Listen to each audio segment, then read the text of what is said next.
Hi on, എല്ലാവർക്കും നമസ്കാരം. Legal എക്സ്പേർട്സിൻ്റെ പുതിയൊരു വീഡിയോയിലേക്ക് എല്ലാവർക്കും സ്വാഗതം. കഴിഞ്ഞ സെഷനിൽ 2018 നടന്ന 5 ഇയർ ക്ലീയുടെ കുറച്ച് ചോദ്യങ്ങളാണ് അനാലിസിസ് ചെയ്തത്. അതിൻ്റെ രണ്ടാമത്തെ സെഷനാണ് ഇന്ന് നടക്കാൻ പോകുന്നത്. അതിലേക്ക് പോകുന്നതിന് മുമ്പ് കുറച്ച് കാര്യങ്ങൾ പറയാം. ആദ്യമായി ക്ലിയെക്കുറിച്ച് അറിയുന്ന കുറച്ച് കുട്ടികൾ നമ്മുടെ ഒപ്പം ഉണ്ട്. +2 പഠിക്കുന്ന കുട്ടികളുണ്ട്, ഡിഗ്രി ഫൈനൽ ഇയർ പഠിക്കുന്ന കുട്ടികളുണ്ട്. അവരൊക്കെ ഒരുപക്ഷെ ഈ വീഡിയോ കാണുമ്പോൾ പുതിയ ടേമുകളൊക്കെ കേൾക്കുമ്പോൾ കുറച്ച് ബുദ്ധിമുട്ടായി തോന്നിയേക്കാം. ഞാൻ ചില ചോദ്യങ്ങളൊക്കെ ഈസി ഗണത്തിൽ പെടുത്താവുന്ന ചോദ്യങ്ങളാണെന്ന് പറയുമ്പോൾ അവർക്ക് ഒരുപക്ഷെ ചില ബുദ്ധിമുട്ട് തോന്നിയേക്കാം. ഇതൊരു ഈസി ക്വസ്റ്റ്യൻ ആണോ എന്നുള്ളൊരു ബുദ്ധിമുട്ട് തോന്നിയേക്കാം. പക്ഷെ നമ്മൾ ക്വസ്റ്റ്യൻ പേപ്പർ അനാലിസിസ് ചെയ്യുന്നത് കോഴ്സ് കഴിഞ്ഞ്, നമ്മൾ തരാൻ പോകുന്ന കോഴ്സ് കഴിഞ്ഞ് പരീക്ഷ എഴുതാൻ തയ്യാറായി നിൽക്കുന്ന ഒരു കുട്ടിയുടെ നിലവാരത്തിലാണ് നമ്മൾ previous year question paper analysis ചെയ്യുന്നത്. അതിനനുസരിച്ചാണ് ചോദ്യങ്ങൾ 3 തിരിക്കുന്നത്: ടഫ്, മോഡറേറ്റ്, ഈസി ലെവൽ. അങ്ങനെ അതിനനുസരിച്ച് 3 തിരിച്ച് ആണ് നമ്മൾ ഡിസ്കസ് ചെയ്യാൻ പോകുന്നത്. അതുകൊണ്ട് പുതിയ കുട്ടികൾ അതോർത്ത് ടെൻഷനും വിഷമത്തിലാകണ്ട. നമ്മൾ ഫുൾ സിലബസ് കൃത്യമായി കവർ ചെയ്യും. ഈ ക്വസ്റ്റ്യൻസ് എല്ലാം കവർ ചെയ്യും. ഇതിൻ്റെ പോർഷൻസൊക്കെ നമ്മൾ കവർ ചെയ്ത് പോകുന്നതാണ്. രണ്ടാമത്തെ കാര്യം, PYQ എന്നുള്ള ടേം തന്നെയാണ്. ഞാൻ വീണ്ടും ആവർത്തിക്കുകയാണ്. പ്രീവിയസ് ഇയർ ക്വസ്റ്റ്യൻ പേപ്പറിൻ്റെ അടിസ്ഥാനത്തിലായിരിക്കണം നമ്മുടെ പഠന രീതി മുന്നോട്ട് പോകേണ്ടത്. ലീഗൽ എക്സ്പേർട്സ് അതിൻ്റെ പഠന രീതി തയ്യാറാക്കിയിരിക്കുന്നത് പ്രീവിയസ് ഇയർ ക്വസ്റ്റ്യൻ പേപ്പർ അടിസ്ഥാനമാക്കിയാണ്. പരമാവധി പ്രീവിയസ് ഇയർ ക്വസ്റ്റ്യൻ പേപ്പറുകൾ ശേഖരിക്കുക, നല്ലപോലെ വർക്കൗട്ട് ചെയ്യുക, എക്സാം പാറ്റേൺ കൃത്യമായി മനസ്സിലാക്കുക, അതിനുശേഷം ഒരു എക്സാം സ്ട്രാറ്റജി ഉണ്ടാക്കിയെടുക്കുക. അങ്ങനെ ആയിരിക്കണം പഠനം മുന്നോട്ട് പോകേണ്ടത്. പിന്നെ ഒരു കാര്യം പറയാനുള്ളത്, നേരത്തെ സൂചിപ്പിച്ചു, ഇത് പ്രീവിയസ് ഇയർ ക്വസ്റ്റ്യൻ പേപ്പർ അനാലിസിസിൻ്റെ രണ്ടാമത്തെ സെഷനാണ്. ഒന്നാമത്തെ സെഷൻ നിങ്ങൾ കാണണം. അതിൽ കുറച്ച് കാര്യങ്ങൾ ആമുഖമായിട്ട് പറഞ്ഞിട്ടുണ്ട്. അത് കണ്ടതിന് ശേഷം ഈ വീഡിയോ കാണാൻ ശ്രമിക്കുക. ഒന്നാമത്തെ സെഷൻ്റെ ലിങ്ക് ഡിസ്ക്രിപ്ഷൻ ബോക്സിൽ നമ്മൾ കൊടുത്തിട്ടുണ്ട്. അത് കണ്ടതിന് ശേഷം ഈ വീഡിയോ കാണാൻ ശ്രമിക്കുക. ഓക്കെ, ആദ്യത്തെ സെഷനിൽ ലീഗൽ ആപ്റ്റിറ്റ്യൂഡ് ഭാഗത്തുനിന്ന് ചോദിച്ച കുറച്ച് ചോദ്യങ്ങളാണ് നമ്മൾ ഡിസ്കസ് ചെയ്തത്. അതായത് 149ാമത്തെ ചോദ്യം വരെയാണ് ആദ്യത്തെ സെഷനിൽ ഡിസ്കസ് ചെയ്ത് പോയത്. ഇന്ന് നമുക്ക് ബാക്കി ഭാഗം ഡിസ്കസ് ചെയ്ത് പോകാം. ഓക്കെ, അടുത്ത ചോദ്യത്തിലേക്ക് കടക്കുകയാണ്. 150ാമത്തെ ചോദ്യം, അതായത് 2018 ക്ലീ ക്വസ്റ്റ്യൻ പേപ്പറിലെ ലീഗൽ ആപ്റ്റിറ്റ്യൂഡ് ഭാഗത്തെ 150ാമത്തെ ചോദ്യം മുതലാണ് ഇന്ന് ഡിസ്കസ് ചെയ്യുന്നത്.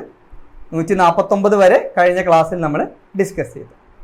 ഓക്കെ, അപ്പോൾ ചോദ്യം വായിക്കാം. 150. Indian citizenship can be acquired by. ഏതൊക്കെ രീതിയിലാണ് ഇന്ത്യൻ പൗരത്വം ലഭിക്കുന്നത് എന്നാണ് ഈ ചോദ്യത്തിൻ്റെ അർത്ഥം.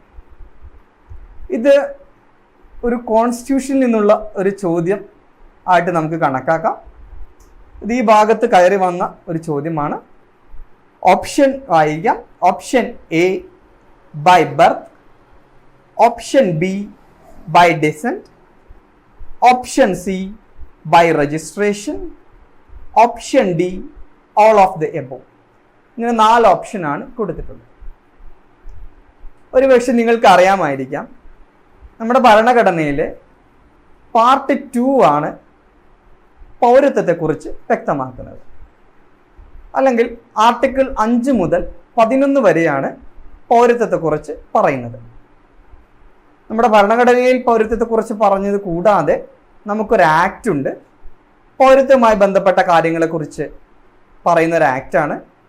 എങ്ങനെ നമുക്ക് പൗരത്വം നേടിയെടുക്കാം, ഏതെല്ലാം രീതിയിൽ പൗരത്വം നഷ്ടമാകും മുതലായ കാര്യങ്ങളൊക്കെ പറയുന്ന ഒരു ആക്റ്റ് ഉണ്ട്. അത് 1955 പാസ്സായത്. Citizenship act 1955. അതിൽ കൃത്യമായി പറയുന്നുണ്ട് ഏതൊക്കെ രീതിയിൽ ഒരു വ്യക്തിക്ക് ഇന്ത്യൻ പൗരത്വം ലഭിക്കും, ഏതൊക്കെ രീതിയിൽ ഒരു വ്യക്തിക്ക് ഇന്ത്യൻ പൗരത്വം നഷ്ടമാകുമെന്ന് പറയുന്നുണ്ട്.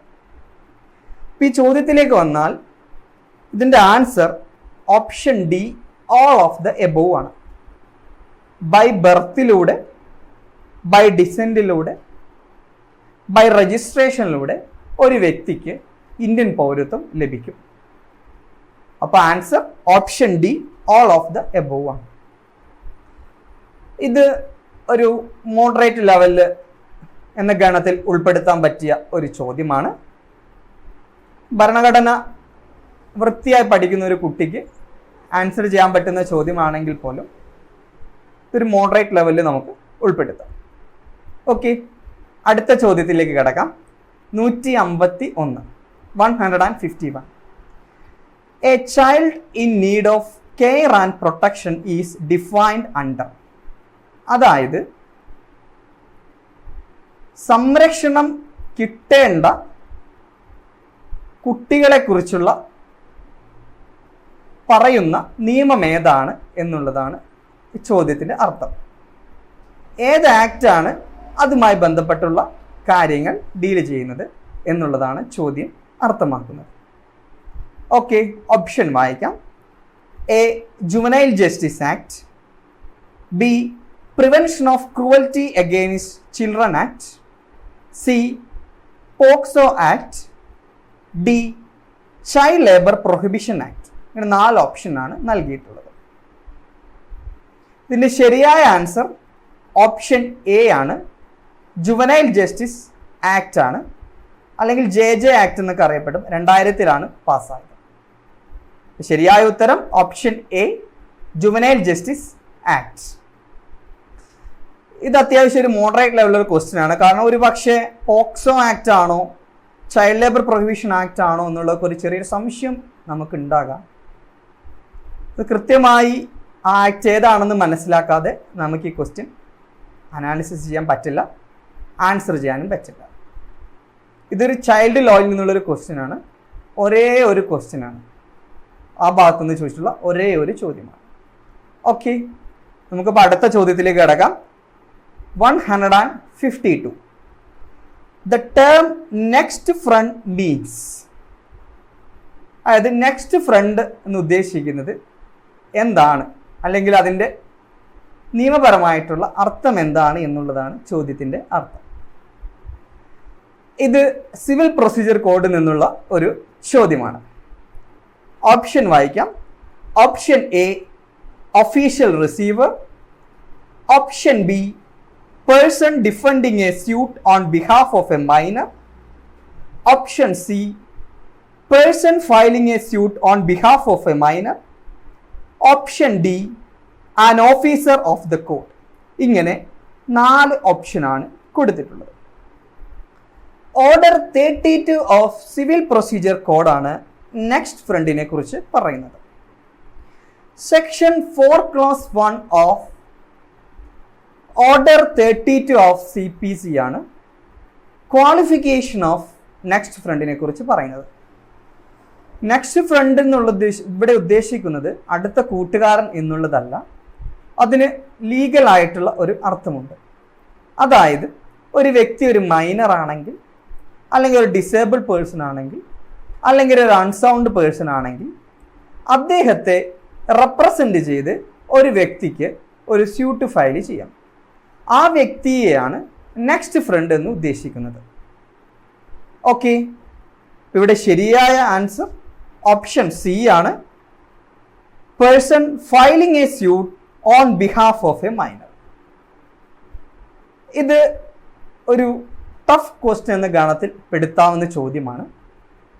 കാരണം ഓർഡർ 32 ഓഫ് CPC വായിക്കാത്ത ഒരു കുട്ടിക്ക് ഈ ക്വസ്റ്റ്യൻ ആൻസർ ചെയ്യുക എന്നുള്ളത് വളരെ ബുദ്ധിമുട്ടാണ്.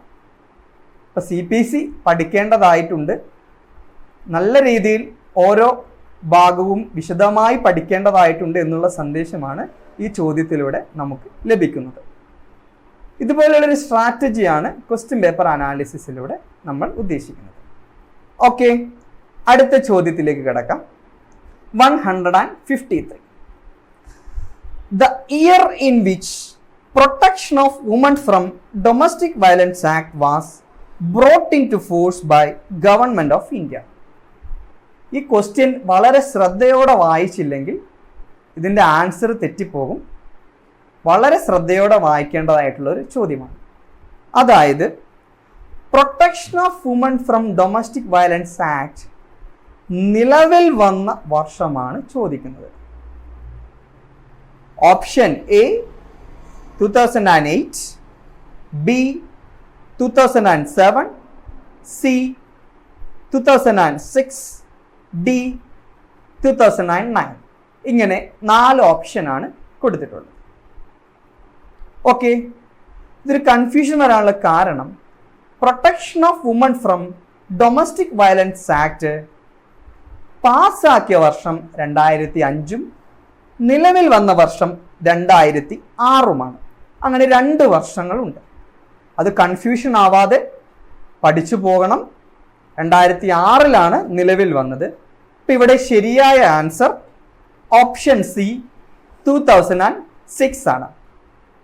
ഇത് ചെറിയൊരു കൺഫ്യൂഷൻ ഉണ്ടാക്കുന്ന ചോദ്യമായതുകൊണ്ട് നമുക്കൊരു മോഡറേറ്റ് ലെവലിൽ ഉൾപ്പെടുത്താവുന്ന ചോദ്യമാണ്. അടുത്ത ചോദ്യത്തിലേക്ക് കടക്കാം. 154. District judge in a state are appointed by the. അതായത് സംസ്ഥാനങ്ങളിലെ ഡിസ്ട്രിക്ട് ജഡ്ജിനെ അപ്പോയിന്റ് ചെയ്യുന്നത് ആരാണ് എന്നുള്ളതാണ് ചോദ്യം. ഇതിൽ ഓപ്ഷൻസ് കുറച്ച് കൺഫ്യൂഷനാണ്. Option A president, option B chief justice, option C governor, option D law minister. ഇങ്ങനെ 4 ഓപ്ഷനാണ് ഉള്ളത്. ഇതിൽ ഒന്നാമത്തെ ഓപ്ഷൻ പ്രസിഡന്റും 4ാമത്തെ ഓപ്ഷൻ ലോ മിനിസ്റ്ററും നമുക്ക് ഈസിയായി ഒഴിവാക്കാം. 2ാമത്തെ ഓപ്ഷനായ ചീഫ് ജസ്റ്റിസും 3ാമത്തെ ഓപ്ഷനായ ഗവർണറും തമ്മിലൊരു കൺഫ്യൂഷൻ ഉണ്ടാകാം. ഇതിലെ ശരിയായ ആൻസർ ഓപ്ഷൻ സി ഗവർണറാണ്. ചീഫ് ജസ്റ്റിസ് അല്ല ഡിസ്ട്രിക്ട് ജഡ്ജസിനെ അപ്പോയിന്റ് ചെയ്യുന്നത്. ഇതൊരു ലീഗൽ GK എന്ന ഗണത്തിൽ ഉൾപ്പെടുത്താവുന്ന ചോദ്യമാണ്. ഓപ്ഷൻസ് കുറച്ച് കൺഫ്യൂഷൻ ആയതുകൊണ്ട് നമുക്കിതൊരു മോഡറേറ്റ് ക്വസ്റ്റ്യൻ ആയിട്ട് കണക്കാക്കാം. ഓക്കെ, അടുത്ത ചോദ്യത്തിലേക്ക് കടക്കാം. 155. The contracts which are opposed to public policy are. അതായത് പബ്ലിക് പോളിസിക്ക് എതിരായിട്ടുള്ള അല്ലെങ്കിൽ സമൂഹത്തിന് എതിരായിട്ടുള്ള കോൺട്രാക്റ്റുകളുടെ ലീഗൽ സ്റ്റാറ്റസ് എന്താണ് എന്നുള്ളതാണ് ഈ ചോദ്യത്തിൻ്റെ അർത്ഥം. ഓപ്ഷൻ വായിക്കാം. A valid contract, B void contract, C voidable contract, D wagering contract. ഇങ്ങനെ 4 ഓപ്ഷൻസ് ആണ് കൊടുത്തിട്ടുള്ളത്. Section 23 of Indian contract act 1872 ആണ് പബ്ലിക് പോളിസിയുമായി ബന്ധപ്പെട്ടുള്ള കാര്യങ്ങൾ പറയുന്നത്. If a contract is against public policy it is void എന്നാണ് സെക്ഷൻ 23 എന്ന് പറയുന്നത്. വോയിഡ് എന്നുകൊണ്ട് ഉദ്ദേശിക്കുന്നത് നിലനിൽക്കാത്തത് അല്ലെങ്കിൽ ഇല്ലീഗൽ എന്നുള്ളൊക്കെ അർത്ഥമാണ് വോയിഡിന്. ഓക്കെ, പിന്നെ ഇതുമായി ബന്ധപ്പെട്ട് ഒരു മാക്സിം നിങ്ങൾ മനസ്സിലാക്കിയിരിക്കണം. എക്സ് ടുർപി കോസ നോൺ ഓറിറ്റർ ആക്ഷ്യോ എന്ന ഒരു മാക്സിം കൂടി മനസ്സിലാക്കുക. ഡോക്ട്രൈൻ ഓഫ് പബ്ലിക് പോളിസിയുമായി ബന്ധപ്പെട്ടുള്ള മാക്സിമാണ് എക്സ് ടുർപി കോസ നോൺ ഓറിറ്റർ ആക്ഷ്യോ എന്നുള്ളത്. ഓക്കെ, ഇതിൽ ആൻസർ ഏതാന്ന് നമുക്ക് പരിശോധിക്കാം. ഇതിലെ answer option be void contract ആണ്. അതാണ് അർത്ഥമാക്കുന്നത് ഒരു കോൺട്രാക്റ്റ് പബ്ലിക് പോളിസിക്ക് എതിരാണെങ്കിൽ അത് നിലനിൽക്കില്ല അല്ലെങ്കിൽ ഇല്ലീഗലാണ് എന്നുള്ളതാണ് ഇതിൻ്റെ അർത്ഥം. ഓക്കെ, ഇത് അത്യാവശ്യം ഒരു മോഡറേറ്റ് ലെവലുള്ള ക്വസ്റ്റ്യൻ ആയിട്ട് നമുക്ക് കണക്കാക്കാൻ സാധിക്കുന്ന ചോദ്യമാണ്. കാരണം കോൺട്രാക്റ്റ് പഠിക്കാത്ത ഒരു കുട്ടിക്ക് ഇത് ആൻസർ ചെയ്യാൻ പറ്റില്ല. ഇത് സ്ഥിരമായി ചോദിച്ചു വരുന്ന ഒരു ചോദ്യമാണ്. അങ്ങനത്തെ ഒരു പാറ്റേൺ ആണ്, കോൺട്രാക്റ്റിൽ നിന്നുള്ള ചോദ്യമാണ്. ഓക്കെ, അടുത്ത ചോദ്യത്തിലേക്ക് കടക്കാം. 156 ചോദ്യം വായിക്കാം. The term lean refers. Lean എന്ന ടേമിൻ്റെ അർത്ഥം എന്താണ് എന്നുള്ളതാണ് ചോദ്യം കൊണ്ട് ഉദ്ദേശിക്കുന്നത്. ലീൻ എന്നുള്ള ടേം ഇന്ത്യൻ കോൺട്രാക്റ്റ് ആക്റ്റിൽ പറയുന്നുണ്ട്. Transfer of property act 1882 lean എന്നുള്ള കാര്യത്തെക്കുറിച്ച് പറയുന്നു, അല്ലെങ്കിൽ ആ ടേമിനെ കുറിച്ച് വ്യക്തമാക്കുന്നുണ്ട്. ഓപ്ഷൻ വായിക്കാം. A legal claim to hold property as security. B status of a party after marriage. C judgement debtors debtor.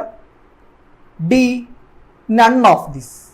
ഇങ്ങനെ 4 ഓപ്ഷനാണ് കൊടുത്തിട്ടുള്ളത്. ഓക്കെ, ഇതിലെ ശരിയായ ആൻസർ ഓപ്ഷൻ എ ആണ്. A legal claim to hold property as security എന്നതാണ് ഇതിലെ ശരിയായ answer. Okay, lien എന്ന് കൊണ്ട് ഉദ്ദേശിക്കുന്നത് right of one person to retain possession of goods എന്ന അർത്ഥം കൂടിയുണ്ട്. ഒരു ഗുഡ്സ് അല്ലെങ്കിൽ ഒരു വസ്തു സെക്യൂരിറ്റിയായി ഒരു വ്യക്തിക്ക് റീറ്റെയിൻ ചെയ്ത് വെക്കാം.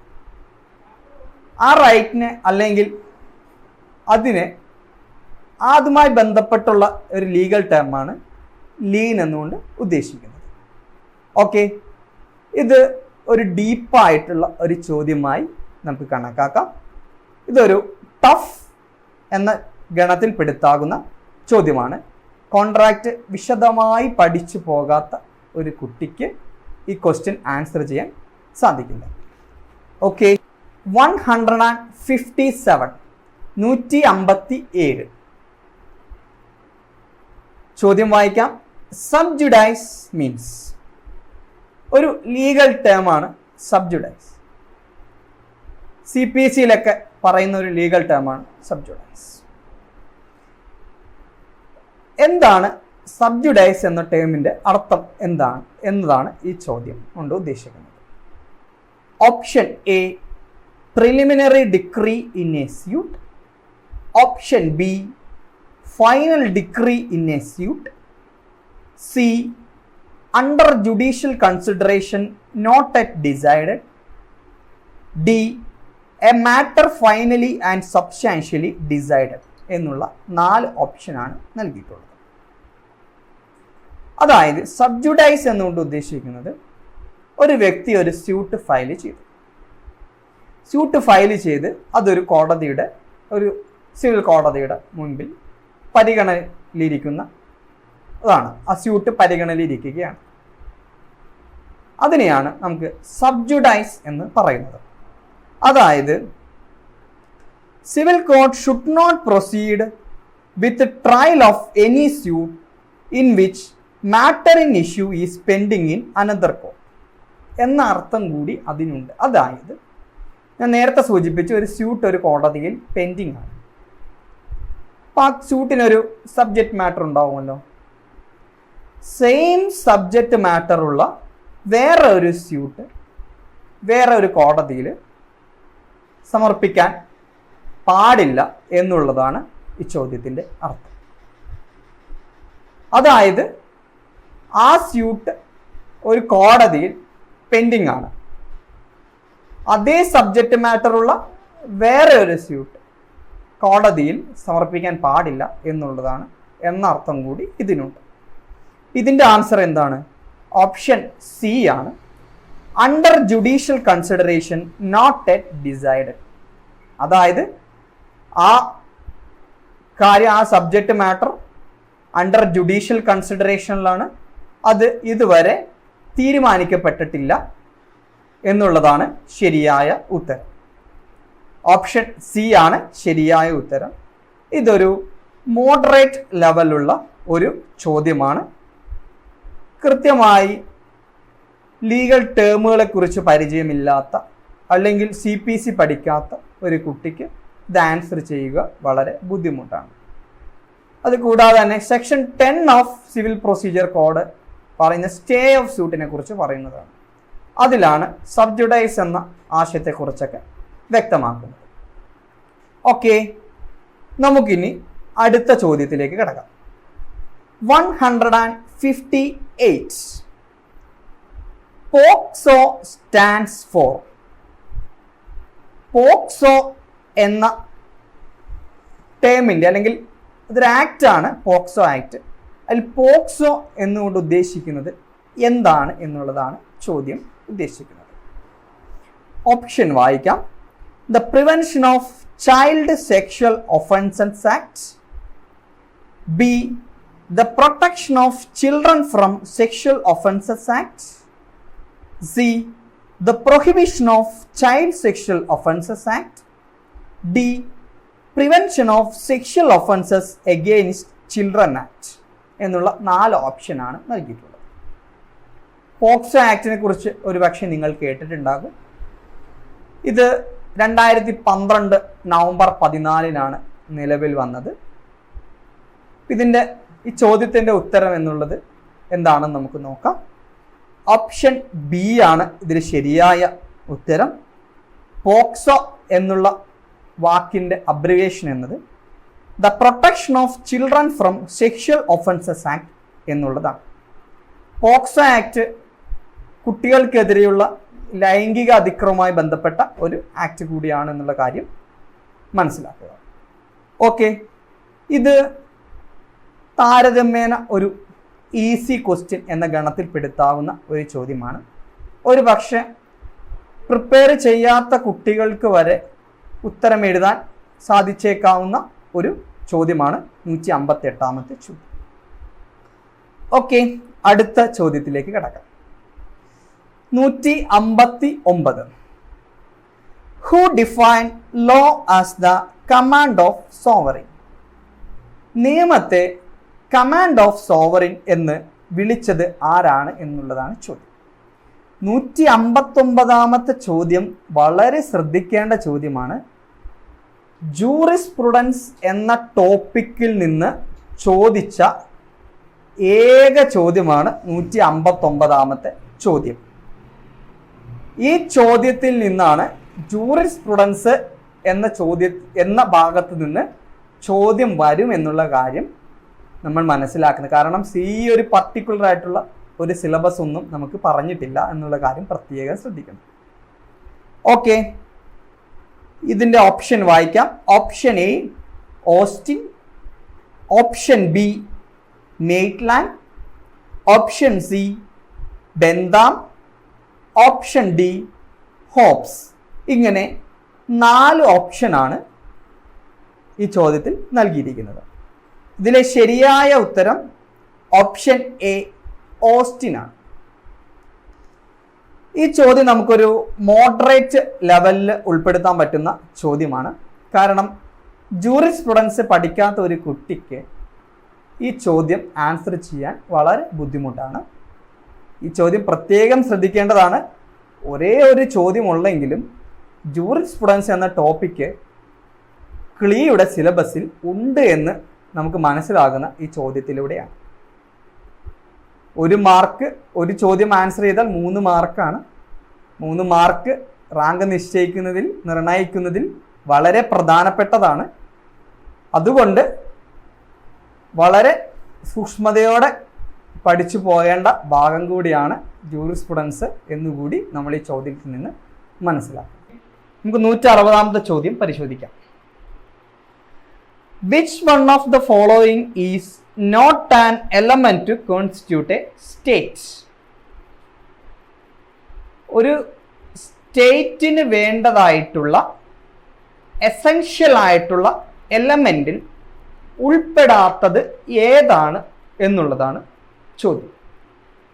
ഓക്കെ, ക്വസ്റ്റ്യൻ നിങ്ങൾക്ക് ഓപ്ഷൻ വായിക്കുമ്പോൾ കൃത്യമായിട്ട് മനസ്സിലാകും. ഓപ്ഷൻ വായിക്കാം. A territory, be written constitution, C sovereignty, D population. ഇങ്ങനെ 4 ഓപ്ഷനാണ് കൊടുത്തിട്ടുള്ളത്. ഈ തന്നിരിക്കുന്നവയിൽ ഒരു സ്റ്റേറ്റിന് നിർബന്ധമായും വേണ്ടാത്ത എലമെന്റ് ഏതാണ് എന്നുള്ളതാണ് ചോദ്യം. ഇതിൽ ഓപ്ഷൻ പരിശോധിച്ചാൽ കൃത്യമായിട്ട് മനസ്സിലാക്കാൻ സാധിക്കും. ടെറിട്ടറി ഒരു സ്റ്റേറ്റിന് ഒഴിച്ചുകൂടാനാവാത്ത ഒരു കാര്യമാണ്. സോവർണിറ്റിയും ഒഴിച്ചുകൂടാനാവാത്തതാണ്. പരമാധികാരം, സോവർണിറ്റി എന്ന് പറഞ്ഞാൽ പരമാധികാരം. പോപ്പുലേഷൻ എന്നുള്ളത് ഒരു സ്റ്റേറ്റിന്റെ ബേസിസ് ആണ്. ഓക്കെ, ഓപ്ഷൻ ബി പരിശോധിക്കുക, റിട്ടൺ കോൺസ്റ്റിറ്റ്യൂഷൻ. നിങ്ങൾക്കറിയാം, റിട്ടൺ കോൺസ്റ്റിറ്റ്യൂഷൻ എന്നുള്ളത് ഒരു സ്റ്റേറ്റിനെ സംബന്ധിച്ച് ഒരു ഒഴിച്ചുകൂടാനാവാത്തൊരു ഘടകമാണ് എന്ന് നമുക്ക് പറയാൻ സാധിക്കില്ല. കാരണം 3 രാജ്യങ്ങളുണ്ട്. റിട്ടൺ കോൺസ്റ്റിറ്റ്യൂഷൻ ഇല്ലാത്ത 3 രാജ്യങ്ങൾ ഉണ്ട്. UK, New Zealand, Israel. ഈ 3 രാജ്യങ്ങൾക്കും അൺറിട്ടൺ കോൺസ്റ്റിറ്റ്യൂഷൻ ആണ് ഉള്ളത്. എന്നിട്ടും അവ രാജ്യങ്ങളായി ഇപ്പോഴും തുടരുന്നുണ്ട്. അപ്പോൾ ഓപ്ഷനിൽ നമുക്ക് കൃത്യമായി മനസ്സിലാക്കാൻ സാധിക്കും, ഓപ്ഷൻ ബി റിട്ടൺ കോൺസ്റ്റിറ്റ്യൂഷൻ ആണ് ശരിയായ ആൻസർ. റിട്ടൺ കോൺസ്റ്റിറ്റ്യൂഷൻ ഒരു സ്റ്റേറ്റിന് നിർബന്ധമായും വേണമെന്ന് പറയാൻ സാധിക്കില്ല. ഓക്കെ, ഇത് കമ്പാരിറ്റീവ്ലി വളരെ ഈസി ആയിട്ടുള്ള ഒരു ചോദ്യമാണ്. ഭൂരിഭാഗം കുട്ടികൾക്കും ആൻസർ ചെയ്യാൻ സാധിക്കുന്ന ഒരു ചോദ്യമാണ്. ഓക്കെ, അടുത്ത ചോദ്യത്തിലേക്ക് കടക്കാം. 161. When did the Constituent Assembly adopt the draft of the Constitution of India? ഒരു പക്ഷേ CEE ചോദിച്ച് മടുത്ത ഒരു ചോദ്യമായിരിക്കാം ഇത്. സ്ഥിരമായി വരുന്ന ഒരു ചോദ്യമാണ്. എന്നാണ് നമ്മുടെ ഭരണഘടന നിർമ്മാണ സഭ നമ്മുടെ ഭരണഘടനയെ അംഗീകരിച്ചത് അല്ലെങ്കിൽ അഡോപ്റ്റ് ചെയ്തത് എന്നുള്ളതാണ് ചോദ്യത്തിൻ്റെ അർത്ഥം. Okay, option A January 26, 1950. Option B January 26, 1948. Option C November 26, 1949. Option D November 26, 1948. നിങ്ങൾക്ക് ഒരുപക്ഷെ അറിയാമായിരിക്കാം 2 date, November 26, 1949 law day, January 26, 1950 republic day. ഈ 2 ഡേറ്റും തമ്മിലുള്ള വ്യത്യാസം ഒരുപക്ഷെ ഭൂരിപക്ഷം കുട്ടികൾക്കും അറിയാമായിരിക്കാം. എന്താണ് വ്യത്യാസം? November 26, 1949 നമ്മുടെ കോൺസ്റ്റിറ്റ്യൂവന്റ് അസംബ്ലി നമ്മുടെ ഭരണഘടനയെ അംഗീകരിച്ചത്. ഭരണഘടന നിലവിൽ വന്ന വർഷമാണ് January 26, 1950. അതുകൊണ്ടാണ് ആ ദിവസത്തെ നമ്മൾ റിപ്പബ്ലിക് ഡേ ആയിട്ട് ആചരിക്കുന്നത്. ഈ 2 തീയതികളും വളരെ പ്രധാനപ്പെട്ടതാണ്. കാരണം സ്ഥിരമായി ചോദിക്കുന്ന ഒരു ചോദ്യമാണ്. ഈ 2 ഡേറ്റുകളും മാറി മാറി ചോദിക്കുന്നുണ്ട്. ഓക്കെ, ഇതിന്റെ ആൻസർ ഏതാണ്? ഓപ്ഷൻ സി November 26, 1949 ആണ്. ഇവിടെ എന്നാണ് അഡോപ്റ്റ് ചെയ്തത് എന്നുള്ളതാണ് ചോദ്യം. January 26, 1950 നിലവിൽ വന്നത്. മാറിപ്പോകരുത്, സ്ഥിരമായി ചോദിക്കുന്ന ചോദ്യമാണ്. ഇത് ഈസി ഗണത്തിൽ ഉൾപ്പെടുത്താവുന്ന ഒരു ചോദ്യമാണ്, ഭരണഘടനയിൽ നിന്നുള്ള ചോദ്യമാണ്. ഓക്കെ, അടുത്ത ചോദ്യത്തിലേക്ക് കിടക്കാം. 162. ഇതും ഭരണഘടനയിൽ നിന്നുള്ള ചോദ്യമാണ്. Article 17 of the constitution deals with. ഭരണഘടനയിൽ പറഞ്ഞിട്ടുള്ള അനുച്ഛേദം 17 അല്ലെങ്കിൽ ആർട്ടിക്കിൾ 17 എന്താണ് ഉദ്ദേശിക്കുന്നത് എന്നുള്ളതാണ് ചോദ്യം. Option A abolition of untouchability, B abolition of child labour, C equality of opportunity, D woman empowerment. ഇങ്ങനെ 4 ഓപ്ഷനാണ് കൊടുത്തിട്ടുള്ളത്. ആർട്ടിക്കിൾ 17 എന്നുള്ളത് വളരെ പ്രധാനപ്പെട്ട ഒരു ആർട്ടിക്കിളാണ്. നമ്മുടെ ഭരണഘടനാ നിർമ്മാണ സമിതിയിലെ അംഗങ്ങൾ മഹാത്മാഗാന്ധി കി ജയ് എന്നുള്ള മുദ്രാവാക്യത്തോടെയൊക്കെ പാസ്സാക്കിയ ഒരു ആർട്ടിക്കിളാണ് ആർട്ടിക്കിൾ 17. അതിന് അതിൻ്റെതായ പ്രാധാന്യമുണ്ട്. അതായത് അയിത്തോച്ചാടനവുമായി ബന്ധപ്പെട്ടുള്ള ആർട്ടിക്കിളാണ് ആർട്ടിക്കിൾ 17. അതായത് അൺടച്ചബിലിറ്റി ബാൻ ചെയ്യുന്നത് ആർട്ടിക്കിൾ 17 പ്രകാരമാണ്. അപ്പോൾ ഇവിടെ ആൻസർ ഏതാണ്? Option A abolition of untouchability ആണ് ഇതിലെ ശരിയായ ഉത്തരം. Article 17 deals with abolition of untouchability. ഇത് താരതമ്യേന ഈസി ആയിട്ടുള്ള ഒരു ചോദ്യമാണ്. +2 പഠിക്കുന്ന കുട്ടികളും ഡിഗ്രി ഫൈനൽ ഇയർ പഠിക്കുന്ന കുട്ടികളും അല്ലെങ്കിൽ സയൻസ് +2 പഠിച്ച കുട്ടികളൊക്കെ ആദ്യമായിട്ട് കേൾക്കുന്നതായിരിക്കാം ഇത്. പക്ഷേ നിങ്ങൾ വിഷമിക്കുകയോ ടെൻഷൻ അടിക്കുകയോ വേണ്ട. നമ്മുടെ കോച്ചിങ്ങിന് ശേഷം നിങ്ങൾക്ക് ഇതിനെക്കുറിച്ചൊക്കെ നല്ല അറിവ് കിട്ടും. ആ ഒരു അടിസ്ഥാനത്തിലാണ് നമ്മൾ ക്വസ്റ്റ്യൻ പേപ്പർ അനാലിസിസ് ചെയ്യുന്നത്. ഓക്കെ, അടുത്ത ചോദ്യത്തിലേക്ക് കിടക്കാം. 163. Which article of the Constitution provides the temporary provision with respect to the state of Jammu and Kashmir? ചോദ്യമൊക്കെ വളരെ വലുതാണ്, പക്ഷെ വളരെ സിമ്പിളുമാണ്. എന്താണ് ചോദ്യത്തിൻ്റെ അർത്ഥം? ജമ്മു ആൻഡ് കാശ്മീരുമായി ബന്ധപ്പെട്ട നമ്മുടെ ഭരണഘടനയിൽ ഉണ്ടായിരുന്ന ആർട്ടിക്കിൾ താഴെ പറയുന്നവയിൽ ഏതാണ് എന്നുള്ളതാണ് ചോദ്യം. Okay, option A 370, option B 390, option C 371, option D 271. ഇങ്ങനെ 4 ഓപ്ഷനാണ് നൽകിയിട്ടുള്ളത്. ഒരുപക്ഷെ ഭൂരിഭാഗം കുട്ടികൾക്കും ആൻസർ ചെയ്യാൻ സാധിക്കുന്ന ഒരു ചോദ്യമാണിത്. അടുത്തിടെ ജമ്മു ആൻഡ് കാശ്മീർ ഒരു യൂണിയൻ ടെറിട്ടറിയായി മാറി. 370 ആർട്ടിക്കിൾ ഇല്ലാതായി. അതുകൂടാതെ ജമ്മു ആൻഡ് കാശ്മീരുമായി ബന്ധപ്പെട്ട് ഭരണഘടനയിലെ ഒരു ആർട്ടിക്കിളാണ് ആർട്ടിക്കിൾ 35A. ആ ആർട്ടിക്കിളും ഇല്ലാതായി. ഓക്കെ, അപ്പം ഇതിലെ ആൻസർ ഏതാണ്? ഓപ്ഷൻ എ 370 ആണ് ഇതിലെ ശരിയായ ഉത്തരം. കമ്പാരിറ്റീവ്ലി ഒരു സിമ്പിൾ ആയിട്ടുള്ള ഒരു ചോദ്യമാണ്. 163ാമത്തെ ചോദ്യം. ഓക്കെ, അടുത്ത ചോദ്യത്തിലേക്ക് കടക്കാം. 164 ഭരണഘടനയിൽ നിന്നുള്ള ചോദ്യമാണ്. Which article of the Constitution provides the special provisions with respect to the state of Nagaland? വളരെ ശ്രദ്ധയോടെ ചോദ്യം വായിക്കണം.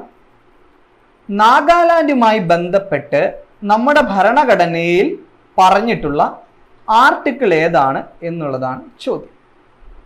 Option A 371, option B 371A, option C 371B, option D 371C.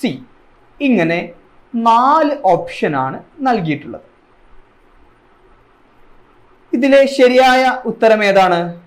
Option A 371 ആണ് ശരിയായ ഉത്തരം.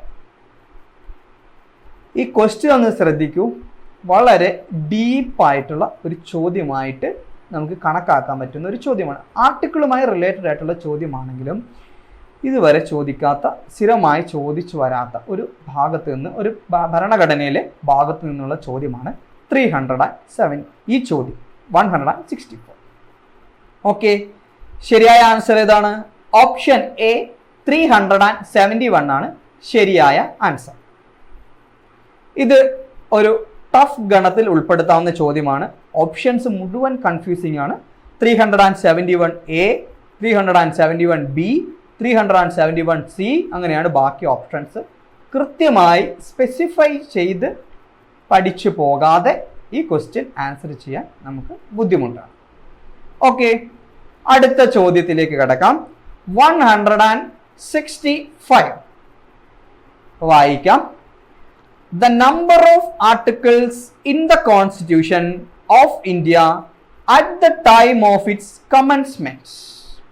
ഇത്രയുള്ള ചോദ്യം.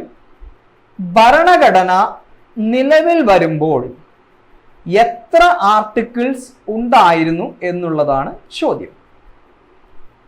ഓപ്ഷൻ പറയാം. A 395, B 365, C 385, D 375. ഇങ്ങനെ 4 ഓപ്ഷനാണ് നൽകിയിട്ടുള്ളത്. ആർട്ടിക്കിളിനെ കുറിച്ചുള്ള ചോദ്യമാണ്. അതുകൊണ്ട് ഇപ്പോൾ എത്രയുണ്ട്, എത്ര ആർട്ടിക്കിൾസ് ഉണ്ട്, എത്ര പാർട്സ് ഉണ്ട്, എത്ര ഷെഡ്യൂൾസ് ഉണ്ട് എന്നുള്ള കാര്യം കൂടി നമുക്കൊന്ന് പറഞ്ഞു പോകാം. ഇപ്പോൾ കോൺസ്റ്റിറ്റ്യൂഷനിൽ 448 ആർട്ടിക്കിൾസ് ആണുള്ളത്. 12 ഷെഡ്യൂൾസ് അല്ലെങ്കിൽ 12 പട്ടികകളാണുള്ളത്. 25 പാർട്സ് ആണ് ഉള്ളത്.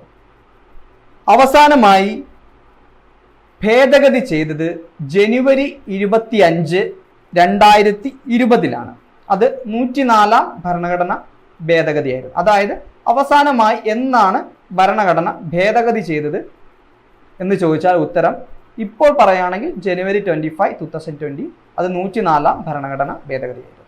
ഡേറ്റ് പ്രാധാന്യമില്ല, എത്രാമത്തെ ഭരണഘടനാ ഭേദഗതി ആയിരുന്നു എന്നത് വളരെ പ്രധാനപ്പെട്ടതാണ്.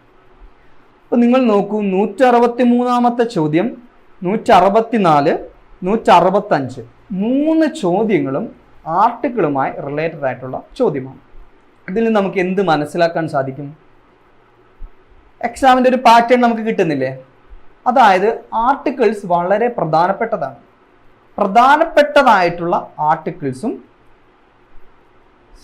ഷെഡ്യൂൾസും പാർട്സും പഠിച്ചു പോകേണ്ടതായിട്ടുണ്ട്. അതുകൂടാതെ തന്നെ അമെൻമെൻറ്റ്സും പഠിച്ചു പോകേണ്ടതായിട്ടുണ്ട്. അതിൽ നിന്ന് ചോദ്യം വരുമെന്നുള്ളതാണ് ഈ ചോദ്യങ്ങളിൽ നിന്നും നമ്മൾ മനസ്സിലാക്കിയെടുക്കേണ്ടത്. ഇപ്പോൾ നമുക്കൊരു എക്സാം പാറ്റേൺ കിട്ടി തുടങ്ങുന്നില്ലേ? ഓക്കെ, ഇതിലെ ശരിയായ ആൻസർ ഏതാണ്? 165-ലെ ഓപ്ഷൻ എ 395 ആണ് ശരിയായ ഉത്തരം. ഇത് കമ്പാരിറ്റീവ്ലി ഒരു സിമ്പിൾ ക്വസ്റ്റ്യൻ ആണ്. സ്ഥിരമായി ചോദിച്ചു വരുന്ന ഒരു പാറ്റേണുമാണ്. അടുത്ത ചോദ്യത്തിലേക്ക് കിടക്കാം. 166. Which of the following languages were added in the 8th schedule to the Constitution by the Constitution 71st Amendment Act 1992? വളരെ വലിയൊരു ചോദ്യമൊക്കെയാണ്.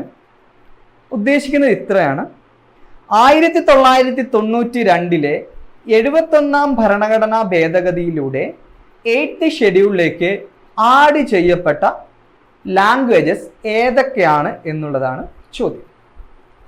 A Bodo Dogri Santali, B Maithili Marathi Urdu, C Karnataka Bengali Gujarati, D Konkani Manipuri Nepali. C ഈ ക്വസ്റ്റ്യൻ ശ്രദ്ധിച്ചോ?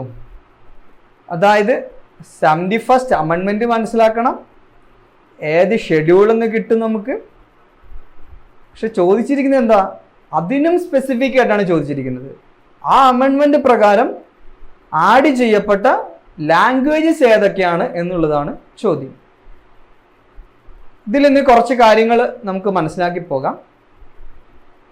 ആർട്ടിക്കിൾ 343 ആണ് ഒഫീഷ്യൽ ലാംഗ്വേജസിനെ കുറിച്ച് പറയുന്നത്. 22 ഒഫീഷ്യൽ ലാംഗ്വേജസ് ആണ് ഭരണഘടനയിൽ പറഞ്ഞിട്ടുള്ളത്.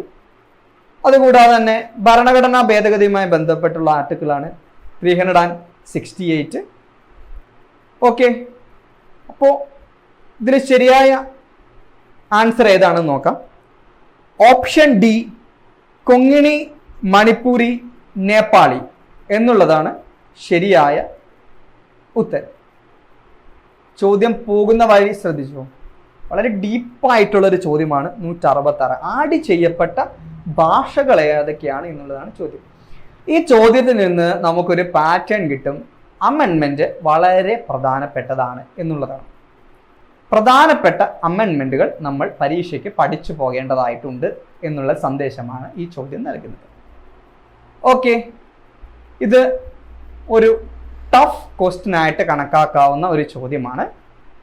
എനിക്ക് തോന്നുന്നത് വളരെ കുറച്ച് കുട്ടികളെ ഇത് ആൻസർ ചെയ്യാൻ സാധ്യതയുള്ളൂ. അതുപോലത്തെ ഒരു ചോദ്യമാണിത്. ഓക്കെ, അടുത്ത ചോദ്യത്തിലേക്ക് കിടക്കാം. 167 167 constitutional head of the union executive is. Union എക്സിക്യൂട്ടീവിന്റെ തലവൻ ആരാണ് എന്നുള്ളതാണ് ചോദ്യം. Option A the prime minister, option B the chief justice of India, C the president, D attorney general of India. ഇങ്ങനെ 4 ഓപ്ഷനാണ് കൊടുത്തിട്ടുള്ളത്. ഇത് സ്ഥിരമായി ചോദിക്കുന്ന ഒരു പാറ്റേൺ ക്വസ്റ്റ്യൻ ആണ്. ആർമഡ് ഫോഴ്സസിന്റെ ഹെഡ് ആരാണ്, അതുകൂടാതെ തന്നെ constitutional head of union government ആരാണ് എന്നുള്ളൊക്കെ ഒരു നോമിനൽ ഹെഡ് ആരാണ് എന്നൊക്കെ സ്ഥിരമായി ചോദിക്കുന്ന ഒരു ചോദ്യമാണ്. ഇതിലെ ശരിയായ ഉത്തരം ഓപ്ഷൻ സി ആണ്. ദ പ്രസിഡന്റ് ആണ് ശരിയായ ഉത്തരം. യൂണിയൻ എക്സിക്യൂട്ടീവിന്റെ ഹെഡ് പ്രസിഡന്റ് ആണ്. ഓക്കെ, ആർട്ടിക്കിൾ 52 മുതൽ 62 വരെയാണ് പ്രസിഡന്റിനെ കുറിച്ച് ഭരണഘടനയിൽ പറഞ്ഞിട്ടുള്ളത്. ആം ഫോഴ്സസിന്റെ ഹെഡ് ആരാണെന്ന് ചോദിച്ചാലും നോമിനൽ ഹെഡ് ആരാണെന്നൊക്കെ ചോദിച്ചാലും ഉത്തരം പ്രസിഡന്റ് ആണ്. ഓക്കെ, ഇതൊരു ഈസി കാറ്റഗറിയിൽ ഉൾപ്പെടുത്താവുന്ന ഒരു ചോദ്യമാണ്. ഭരണഘടനയിൽ നിന്ന് സ്ഥിരമായി ചോദിച്ചു വരുന്ന ഒരു ചോദ്യമാണ്. സ്ഥിരമായി ചോദിച്ചു വരുന്ന ഒരു പാറ്റേൺ ക്വസ്റ്റ്യനാണ്. ഓക്കെ, അടുത്ത ചോദ്യത്തിലേക്ക് കടക്കാം. 168 The preamble of the Constitution was amended for the first time by. ഭരണഘടനയുടെ ആമുഖം ആദ്യമായി ഭേദഗതി ചെയ്ത വർഷം. ആദ്യമായി എന്ന് ഉപയോഗിക്കുന്നത് തെറ്റാണ്. കാരണം ഒരു തവണ മാത്രമേ പ്രിയാമ്പിൾ അമെൻഡ് ചെയ്യപ്പെട്ടിട്ടുള്ളൂ. ഓക്കെ, അത് ഏത് ഭരണഘടന ഭേദഗതിയിലൂടെയാണ് അമെൻഡ് ചെയ്തത് എന്നുള്ളതാണ് ചോദ്യം. Option A the constitution 24th Amendment Act, B the constitution 42nd Amendment Act, C the constitution 44th Amendment Act, D the constitution 25th Amendment Act. 4 ഓപ്ഷനാണ് നൽകിയിട്ടുള്ളത്. ഇതിൽ 2 അമെൻമെന്റ് വളരെ പ്രധാനപ്പെട്ട അമെൻമെന്റുകളാണ് ഓപ്ഷൻ ബിയിൽ പറഞ്ഞിരിക്കുന്നതും ഓപ്ഷൻ സിയിൽ പറഞ്ഞിരിക്കുന്നത്. ഏതൊക്കെയാണ്? 42ാം ഭരണഘടനാ ഭേദഗതിയും 44ാം ഭരണഘടനാ ഭേദഗതിയും വളരെ പ്രധാനപ്പെട്ട ഭേദഗതികളാണ്. 42ാമത്തെ ഭരണഘടനാ ഭേദഗതിയാണ് മിനി കോൺസ്റ്റിറ്റ്യൂഷൻ എന്നൊക്കെ അറിയപ്പെടുന്നത്. 44ാമത്തെ ഭരണഘടനാ ഭേദഗതിയിലൂടെയാണ് റൈറ്റ് ടു പ്രോപ്പർട്ടി എടുത്തു കളഞ്ഞത്. റൈറ്റ് ടു പ്രോപ്പർട്ടി ഇപ്പോൾ ലീഗൽ റൈറ്റ് ആണ്. ഫണ്ടമെന്റൽ റൈറ്റ്സിൽ നിന്ന് റൈറ്റ് ടു പ്രോപ്പർട്ടി എടുത്തു കളഞ്ഞ് 300A ആഡ് ചെയ്യപ്പെട്ടു. അത് ഈ ഭേദഗതിയിലൂടെയാണ് റൈറ്റ് ടു പ്രോപ്പർട്ടി ഫണ്ടമെന്റൽ റൈറ്റ്സിൽ നിന്ന് മാറ്റപ്പെട്ടത്. അപ്പോൾ ഈ ചോദ്യത്തിൽ നിന്ന് നമുക്ക് മനസ്സിലാകുന്നത് ഭേദഗതികൾ വളരെ പ്രധാനപ്പെട്ടതാണ്, പഠിച്ചു പോയേ പറ്റൂ. ഓക്കെ, ഇതിലെ ശരിയായ ഉത്തരം ഏതാണ്? ഓപ്ഷൻ ബി ആണ്. 42nd Amendment ആക്ടിലൂടെയാണ് നമ്മുടെ പ്രിയാമ്പിൾ ആദ്യമായി അമെൻഡ് ചെയ്യപ്പെട്ടത്. ഓക്കെ, ഇത് സ്ഥിരമായി ചോദിക്കുന്ന ഒരു ചോദ്യമാണ്. ഒരു ഈസി ലെവലിൽ ഉൾപ്പെടുത്താവുന്ന ചോദ്യവുമാണ്. ഓക്കെ, നമുക്ക് അടുത്ത ചോദ്യത്തിലേക്ക് കടക്കാം. 169. Which one of the Union Territory has its own High Court? താഴെ പറയുന്നവയിൽ ഏത് യൂണിയൻ ടെറിട്ടറിക്കാണ് സ്വന്തമായി ഹൈക്കോടതി ഉള്ളത് എന്നുള്ളതാണ് ചോദ്യം. ഓക്കെ, ഇത് ലീഗൽ GKയിൽ നിന്നുള്ള ഒരു ചോദ്യമായി നമുക്ക് കണക്കാക്കാം. Option A Lakshadweep, option B Daman, option C Puducherry, option D Delhi എന്നുള്ളതാണ് ഓപ്ഷൻസ്. നമ്മൾ സ്ഥിരമായി വാർത്തയിലൊക്കെ കേൾക്കുന്നതാണ് ഡൽഹി ഹൈക്കോടതിയുടെ വിധി. ഡൽഹി ഹൈക്കോടതിയുമായി ബന്ധപ്പെട്ട വാർത്തകളൊക്കെ സ്ഥിരമായി വാർത്തകളിലും പത്രങ്ങളിലൊക്കെ വരുന്നതാണ്. അതുകൊണ്ട് നമുക്ക് ഈസി ആയിട്ട് ആൻസർ ചെയ്യാൻ സാധിക്കുന്ന ഒരു ചോദ്യമാണ് 169ാമത്തെ ചോദ്യം. ആൻസർ ഏതാണ്? ഓപ്ഷൻ ഡി ഡൽഹിയാണ് ശരിയായ ഉത്തരം. ഇതിൽ പുതുച്ചേരിയുടെ കാര്യം അറിയാമല്ലോ, സ്വന്തമായി ലോ മേക്കിംഗ് ബോഡിയുള്ള ഒരു യൂണിയൻ ടെറിട്ടറിയാണ്. ഡൽഹിക്കും ലോ മേക്കിംഗ് ബോഡി ഉണ്ട്. ഓക്കെ, കമ്പാരിറ്റീവ്ലി ഈസിയായ ചോദ്യമാണ്. അടുത്ത ചോദ്യത്തിലേക്ക് കിടക്കാം. 170 ഭരണഘടനയിൽ നിന്നുള്ള ചോദ്യം തന്നെയാണ്. For how much period can an ordinance issued by a governor remain in force? ആദ്യമായി കേൾക്കുന്ന കുട്ടികൾക്ക് ഒരുപക്ഷെ കുറച്ച് ടഫായി തോന്നാമെങ്കിലും ഇത് സ്ഥിരമായി ചോദിക്കുന്ന ഒരു ചോദ്യമാണ്. ഓർഡിനൻസ് എന്താണെന്ന് മനസ്സിലായാലാണ് ഈ ചോദ്യം ആൻസർ ചെയ്യാൻ സാധിക്കുകയുള്ളൂ. അതായത് നമ്മുടെ നിയമങ്ങൾ നിർമ്മിക്കുന്നത് ആരൊക്കെയാണെന്ന് അറിയാമല്ലോ. പാർലമെൻറ്റും വിവിധ ലെജിസ്ലേറ്റീവ് അസംബ്ലീസും കൗൺസിൽസും ഒക്കെ കൂടിയാണ് നിയമനിർമ്മാണ സഭകളായി അറിയപ്പെടുന്നത്. അതായത് അവ സമ്മേളിക്കുന്നതിന് പ്രത്യേക സമയം നിജപ്പെടുത്തിയിട്ടുണ്ട്.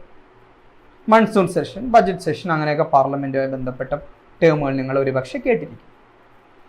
അവ സമ്മേളിക്കുമ്പോൾ ധാരാളം നിയമങ്ങൾ പാസ്സാക്കുന്നുണ്ട്.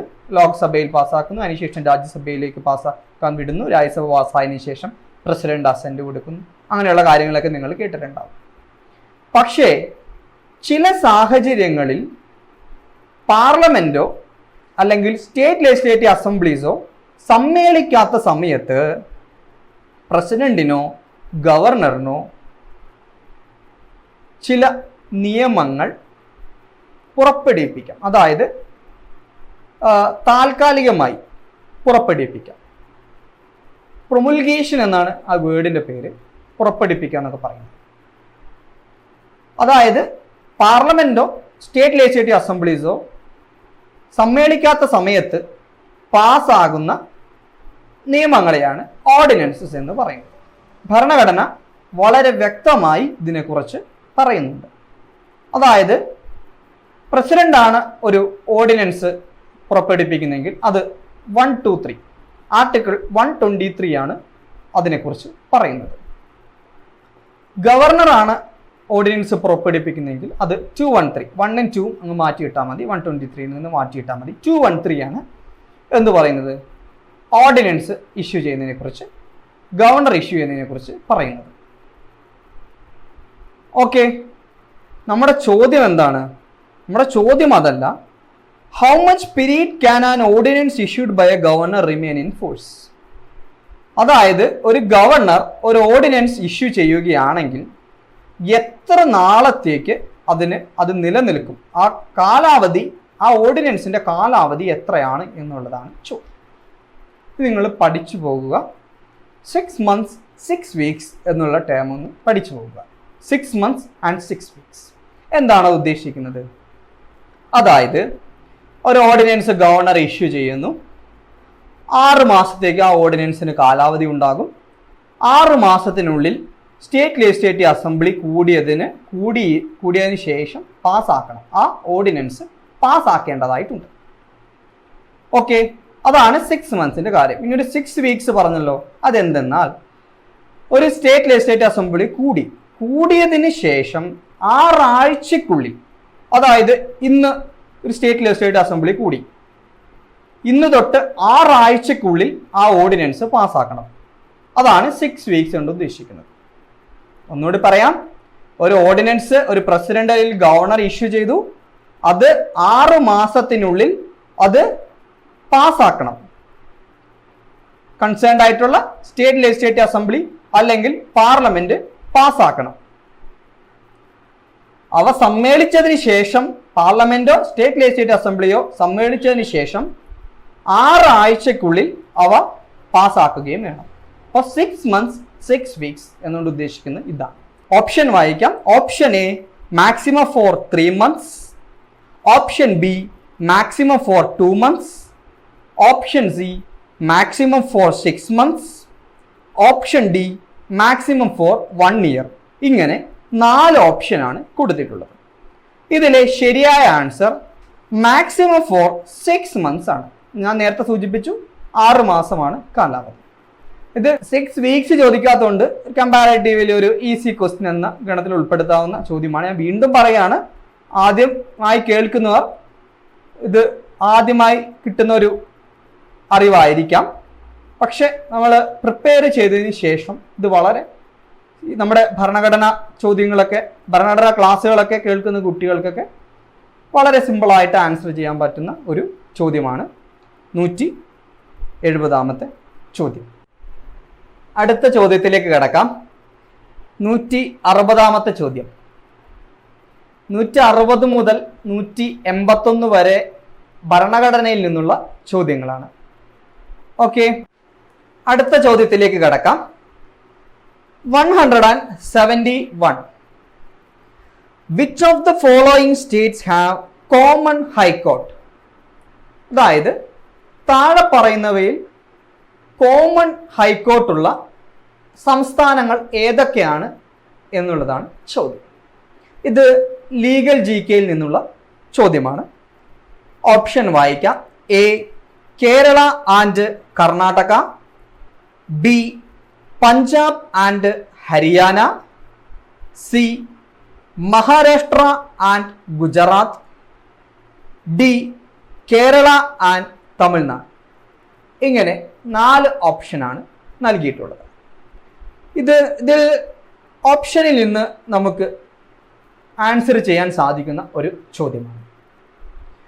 ഇതിലെ ശരിയായ ഉത്തരം പഞ്ചാബ് ആൻഡ് ഹരിയാന ആണ്. ഇത് ഭൂരിഭാഗം കുട്ടികൾക്കും ആൻസർ ചെയ്യാൻ സാധിക്കുന്ന ഒരു ചോദ്യമാണിത്. കമ്പാരിറ്റീവ്ലി ഈസി ഗണത്തിൽ ഉൾപ്പെടുത്താവുന്ന ഒരു ചോദ്യവും കൂടി ആണ്. ഓക്കെ, അടുത്ത ചോദ്യത്തിലേക്ക് കടക്കാം. 172. ചോദ്യം വായിക്കാം.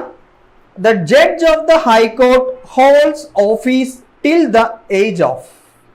അതായത് ഹൈക്കോടതിയിലെ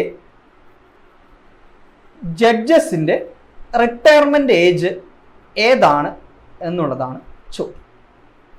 ഓപ്ഷൻ വായിക്കാം. Option A 58, B 62, C 65, D 60. ഇങ്ങനെ 4 ഓപ്ഷനാണ് നൽകിയിട്ടുള്ളത്. ഇത് കോൺസ്റ്റിറ്റ്യൂഷനിൽ നിന്ന് സ്ഥിരമായി ചോദിക്കുന്ന ഒരു ചോദ്യമാണ്. ആർട്ടിക്കിൾ 240 മുതൽ 214 മുതൽ 231 വരെയാണ് ഹൈക്കോടതികളെ കുറിച്ച് പറയുന്നത്. ഓക്കെ, ഭരണഘടനയിൽ കൃത്യമായി എത്ര വയസ്സിലാണ് ഒരു ഹൈക്കോടതി ജഡ്ജി അല്ലെങ്കിൽ സുപ്രീം കോടതി ജഡ്ജി റിട്ടയർ ചെയ്യേണ്ടതെന്ന് വ്യക്തമായി പറയുന്നുണ്ട്. ഓക്കെ, സുപ്രീം കോടതിയിലാണെങ്കിൽ അത് 65 ഹൈക്കോടതികളിലാണെങ്കിൽ അത് 62. ഇവിടെ ഓപ്ഷൻ ബി 62 ഓപ്ഷൻ സി 65 കൊടുത്തിട്ടുണ്ട്. കൃത്യമായി ഏജ് ഏതാണെന്ന് മനസ്സിലാക്കാത്ത കുട്ടിക്ക് അത് ആൻസർ ചെയ്യാൻ ബുദ്ധിമുട്ടാണ്. ഓപ്ഷൻ ബി 62 ശരിയായ ഉത്തരം. പക്ഷെ ഇത് സ്ഥിരമായി ചോദിക്കുന്ന ഒരു ചോദ്യമായതുകൊണ്ടും ഭരണഘടന പഠിച്ചതിന് ശേഷം വളരെ സിമ്പിളായിട്ട് ആൻസർ ചെയ്യാൻ സാധിക്കുന്ന ഒരു ചോദ്യമായതുകൊണ്ടും ഇത് ഈസി കാറ്റഗറിയിൽ ഉൾപ്പെടുത്താവുന്ന ഒരു ചോദ്യമാണ്. ഓക്കെ, അടുത്ത ചോദ്യത്തിലേക്ക് കടക്കാം. 173 ചോദ്യം വായിക്കാം. Fundamental duties were introduced in the constitution by. ഏത് ഭരണഘടനാ ഭേദഗതിയിലൂടെയാണ് ഫണ്ടമെന്റൽ ഡ്യൂട്ടീസ്, മൗലിക കടമകൾ, നമ്മുടെ ഭരണഘടനയിൽ കൂട്ടിച്ചേർക്കപ്പെട്ടത് എന്നുള്ളതാണ് ചോദ്യം ഉദ്ദേശിക്കുന്നത്. ഓപ്ഷൻ എ 44th അമെൻമെന്റ്, ഓപ്ഷൻ ബി 42nd അമെൻമെന്റ്, ഓപ്ഷൻ സി 50th അമെൻമെന്റ്, ഓപ്ഷൻ ഡി 51st അമെൻമെന്റ്. ഇങ്ങനെ 4 ഓപ്ഷനാണ് കൊടുത്തിട്ടുള്ളത്. ഓക്കെ, വീണ്ടും ഭരണഘടനാ ഭേദഗതിയുമായി ബന്ധപ്പെട്ടുള്ള ചോദ്യമാണ്. എത്രാമത്തെ ചോദ്യമാണെന്ന് നിങ്ങൾ ശ്രദ്ധിച്ചു പോകണം. ഓക്കെ, ഇതിൽ 42nd ഞാൻ നേരത്തെ സൂചിപ്പിച്ചു. 42nd അമെൻമെന്റും 44th അമെൻമെന്റും വളരെ പ്രധാനപ്പെട്ടതാണ്, സ്ഥിരമായി ചോദ്യം വരുന്നതാണ്. 42nd അമെൻമെന്റ് പാസ്സായ വർഷം 1976, മിനി കോൺസ്റ്റിറ്റ്യൂഷൻ എന്നറിയപ്പെടുന്നു. 44th അമെൻമെന്റ് പാസ്സായ വർഷം 1978, റൈറ്റ് ടു പ്രോപ്പർട്ടി, ഫണ്ടമെന്റൽ റൈറ്റ്സിന് എടുത്തു മാറ്റിയ അമെൻമെന്റ് ആണ്. നേരത്തെ ഞാൻ പറഞ്ഞു കഴിഞ്ഞു. അപ്പോൾ ഇതിൽ ആൻസർ ഏതാണ്? ഓപ്ഷൻ ബി 42nd അമെൻമെന്റ് ആണ് ശരിയായ ആൻസർ. 42nd അമെൻമെന്റിലൂടെയാണ് ഫണ്ടമെന്റൽ ഡ്യൂട്ടീസ് നമ്മുടെ ഭരണഘടനയിൽ കൂട്ടിച്ചേർക്കപ്പെട്ടത്. പ്രീവിയസ് ആയിട്ടുള്ള ഒരു ക്വസ്റ്റ്യൻ ഞാൻ ഓർക്കുന്നത്, ഒരു ചോദ്യം ഇങ്ങനെയായിരുന്നു: നമ്മുടെ ഭരണഘടന നിലവിൽ വരുമ്പോൾ എത്ര മൗലിക അവകാശങ്ങൾ ഉണ്ടായിരുന്നു എന്നുള്ളതായിരുന്നു ആ ചോദ്യം. ഓപ്ഷൻസ് ഉണ്ടായിരുന്നു 1, 0, 2, 3 എന്നൊക്കെ ഓപ്ഷൻസ് ഉണ്ടായിരുന്നു. ശരിയായ ആൻസർ 0 ആണ്. കാരണം 1976 42ാം ഭരണഘടനാ ഭേദഗതിയിലൂടെയാണ് ഫണ്ടമെന്റൽ ഡ്യൂട്ടീസ് നമ്മുടെ ഭരണഘടനയിൽ കൂട്ടിച്ചേർക്കപ്പെട്ടത്. ഓക്കെ, ഇത് ഒരു സിമ്പിളായിട്ടുള്ള ചോദ്യമായി എന്ന കാറ്റഗറിയിൽ ഉൾപ്പെടുത്താവുന്ന ചോദ്യമാണ്. ഭൂരിഭാഗം കുട്ടികൾക്കും ആൻസർ ചെയ്യാൻ സാധിക്കുന്ന ചോദ്യവുമാണ്, സ്ഥിരമായി ചോദിക്കുന്ന ഒരു ചോദ്യവുമാണ്. ഓക്കെ, നമുക്ക് അടുത്ത ചോദ്യത്തിലേക്ക് കടക്കാം. 174 കോൺസ്റ്റിറ്റ്യൂഷനിലെ പാർലമെന്റ് എന്ന ടോപ്പിക്കിൽ നിന്നുള്ള ചോദ്യമാണ് അടുത്ത ചോദ്യം. 174. How many members are nominated in the Rajya Sabha? രാജ്യസഭയിൽ എത്ര പേർ നോമിനേറ്റ് ചെയ്യപ്പെടും എന്നുള്ളതാണ് ചോദ്യം. ഓപ്ഷൻ വായിക്കാം. A 12, B 21, C 15, D 10. പ്രത്യേകം ശ്രദ്ധിക്കുക, ആരാണ് നോമിനേറ്റ് ചെയ്യുന്നുള്ള കാര്യം മനസ്സിലാക്കുക, എത്ര പേരാണ് എന്നുള്ള കാര്യം കൂടി മനസ്സിലാക്കി പോകേണ്ടതായിട്ട്. എല്ലാവർക്കും അറിയാമായിരിക്കാം, പ്രസിഡന്റാണ് രാജ്യസഭയിലേക്കുള്ള അംഗങ്ങളെ നോമിനേറ്റ് ചെയ്യുന്നത്. എത്ര പേരുണ്ടാവും അതിങ്ങനെ പഠിച്ചാൽ മതി. 238 + 12 എന്ന് പഠിച്ചാൽ മതി. 238 അംഗങ്ങൾ. രാജ്യസഭയിലെ ആകെ അംഗസംഖ്യ എത്രയാണ്? 250 ആണ്. അതിലെ 238 അംഗങ്ങൾ ഇൻഡയറക്ട്ലി എലക്ട് ചെയ്യപ്പെടുന്നവരാണ്. അതായത് ലെജിസ്ലേറ്റീവ് അസംബ്ലിയിൽ തിരഞ്ഞെടുക്കപ്പെട്ട അംഗങ്ങളിലൂടെ തിരഞ്ഞെടുക്കപ്പെടുന്നവരാണ് രാജ്യസഭയിലെ 238 അംഗങ്ങളും. ബാക്കി 12 അംഗങ്ങൾ പ്രസിഡന്റ് നോമിനേറ്റ് ചെയ്യുന്നതാണ്. അതായത് ഡിഫറെന്റ് ഫീൽഡിൽ പ്രാഗൽഭ്യം തെളിയിച്ച, അല്ലെങ്കിൽ ആർട്സ്, കൾച്ചർ, സ്പോർട്സ്, സയൻസ്, അവരുടെ സോഷ്യൽ സർവീസ് മുതലായ മേഖലകളിലൊക്കെ പ്രാഗൽഭ്യം തെളിയിച്ച ആളുകളെയാണ് പ്രസിഡന്റ് നോമിനേറ്റ് ചെയ്യുന്നത്. അറിയാമല്ലോ, സച്ചിൻ രാജ്യസഭാ അംഗമായിരുന്നു. അങ്ങനെ വളരെ പ്രശസ്തരായ പലരും രാജ്യസഭാ അംഗങ്ങളായിട്ട് ഇരുന്നിട്ടുണ്ട്. കലാകാരന്മാരും സ്പോർട്സ് പേഴ്സൺസും ഒക്കെ രാജ്യസഭാ അംഗങ്ങളായിട്ട് ഇരുന്നിട്ടുണ്ട്. 238 + 12 എന്ന് പഠിച്ചാൽ മതി. 12 പേര് നോമിനേറ്റ് ചെയ്യപ്പെടുന്നു, 238 പേര് ഇൻഡയറക്ട്ലി എലക്ട് ചെയ്യപ്പെടുന്നു. ഓക്കെ, അപ്പൊ ഇവിടെ ശരിയായ ആൻസർ ഏതാണ്? ഓപ്ഷൻ എ 12 ആണ് ശരിയായ ആൻസർ. ഓക്കെ, രാജ്യസഭയുമായി ബന്ധപ്പെട്ട ആർട്ടിക്കിൾ കൂടി നമുക്കൊന്ന് പഠിച്ചു പോകാം. ആർട്ടിക്കിൾ 80 രാജ്യസഭയെ കുറിച്ച് പറയുന്നത്. ഇത് 174 ചോദ്യം സ്ഥിരമായി ചോദിക്കുന്ന ചോദ്യമാണ്. കമ്പാരേറ്റീവ്ലി ഈസി ലെവൽ ചോദ്യമാണ്. ഈസി ഗണത്തിൽ അല്ലെങ്കിൽ ഈസി കാറ്റഗറിയിൽ ഉൾപ്പെടുത്താവുന്ന ചോദ്യമാണ്. ഓക്കെ, അടുത്ത ചോദ്യത്തിലേക്ക് കടക്കാം. 175. Which article of the Constitution provided that the law declared by the Supreme Court shall be binding on all courts in India? എന്നുള്ളതാണ് ചോദ്യം. കുറച്ച് വലിയ ചോദ്യമാണ്. ഇത്ര ഉദ്ദേശിക്കുന്നുള്ളൂ. സുപ്രീം കോടതി ഒരു വിധി പുറപ്പെടുവിക്കുകയാണെങ്കിൽ ആ വിധി രാജ്യത്താകമാനം ബാധകമാണ്. രാജ്യത്തെ എല്ലാ കീഴ്ക്കോടതികൾക്കും ബാധകമാണ്. കീഴ്ക്കോടതി അത് അംഗീകരിച്ച് പറ്റൂ എന്ന് പറയുന്ന ഭരണഘടനയിലെ അനുച്ഛേദം അല്ലെങ്കിൽ ആർട്ടിക്കിൾ ഏതാണ് എന്നുള്ളതാണ് ചോദ്യം. വീണ്ടും ആർട്ടിക്കിളിൽ നിന്നുള്ള ചോദ്യം പ്രത്യേകം ശ്രദ്ധിക്കുക. എത്രാമത്തെ ചോദ്യമായെന്ന് നിങ്ങൾ നോക്കുക. വീണ്ടും ആർട്ടിക്കിളിൽ നിന്നുള്ള ചോദ്യം. കോൺസ്റ്റിറ്റ്യൂഷനിലെ ആകെ ചോദ്യങ്ങളിൽ എനിക്ക് തോന്നുന്നത് നല്ല ഒരു ശതമാനവും അമെൻമെന്റിൽ നിന്നും ആർട്ടിക്കിളിൽ നിന്നുള്ള ചോദ്യങ്ങളാണ്. ഓക്കെ, ഓപ്ഷൻസ് വായിക്കാം. Option A 140, B 141, C 143, D 144. ഇങ്ങനെ 4 ഓപ്ഷനാണ് കൊടുത്തിട്ടുള്ളത്. ഇതിലെ ശരിയായ ആൻസർ ഏതാണ്? ഓപ്ഷൻ ബി 141 ആണ് ശരിയായ ഉത്തരം. ഓക്കെ, 143 എന്ന ആർട്ടിക്കിൾ കൂടി നമുക്ക് ഒന്ന് മനസ്സിലാക്കി പോകേണ്ടതായിട്ടുണ്ട്. അതായത് ചില സാഹചര്യങ്ങളിൽ പ്രസിഡന്റിന് ഒരു നിയമവശങ്ങളിലൊക്കെ സംശയവും എന്തെങ്കിലും പ്രശ്നങ്ങളോ അല്ലെങ്കിൽ എന്തെങ്കിലും കൺഫ്യൂഷനോ വരികയാണെങ്കിൽ സുപ്രീം കോടതിയെ കൺസൾട്ട് ചെയ്യാം. അത് നമ്മുടെ ഭരണഘടനയിൽ ഒരു ആർട്ടിക്കിൾ അതിനെക്കുറിച്ച് പറയുന്നുണ്ട്. ആ ആർട്ടിക്കിളാണ് 143. Power of president to consult supreme court എന്നാണ് ആ ആർട്ടിക്കിൾ അറിയപ്പെടുന്നത്. ആർട്ടിക്കിൾ 143. ഓക്കെ, ഇത് ഒരു മോഡറേറ്റ് ലെവലായിട്ട് നമുക്ക് ഉൾപ്പെടുത്താം. 143 ആണ് ഇതിലെ ആ ചോദ്യമാണെങ്കിൽ ഇതൊരു ഈസി ക്വസ്റ്റ്യൻ ആയിരുന്നു. പക്ഷെ 141 നമ്മൾ അധികം ശ്രദ്ധിച്ചു പോകാത്തൊരു ആർട്ടിക്കിളും സ്ഥിരമായി കാണാത്തൊരു ചോദ്യവുമാണ്. അതുകൊണ്ട് ഒരു മോഡറേറ്റ് ലെവലിൽ ഈ ചോദ്യം ഉൾപ്പെടുത്താം. ഓക്കെ, അടുത്ത ചോദ്യത്തിലേക്ക് കിടക്കാം. 176 ചോദ്യം വായിക്കാം. Article 1 of the constitution concerns about. ഇത്രയേ ഉള്ളൂ. കൺസേൺസ് അബൌട്ട് എന്നൊക്കെ ചോദിക്കുന്നുണ്ട്. പക്ഷെ ഇത്രയേ ഉള്ളൂ ചോദ്യം അർത്ഥമാക്കുന്നത്. ആർട്ടിക്കിൾ 1 ഓഫ് ഇന്ത്യൻ കോൺസ്റ്റിറ്റ്യൂഷൻ എന്താണ് പറയുന്നത് എന്നാണ് ചോദ്യം അർത്ഥമാക്കുന്നത്. ഓക്കെ, ഓപ്ഷൻ വായിക്കാം.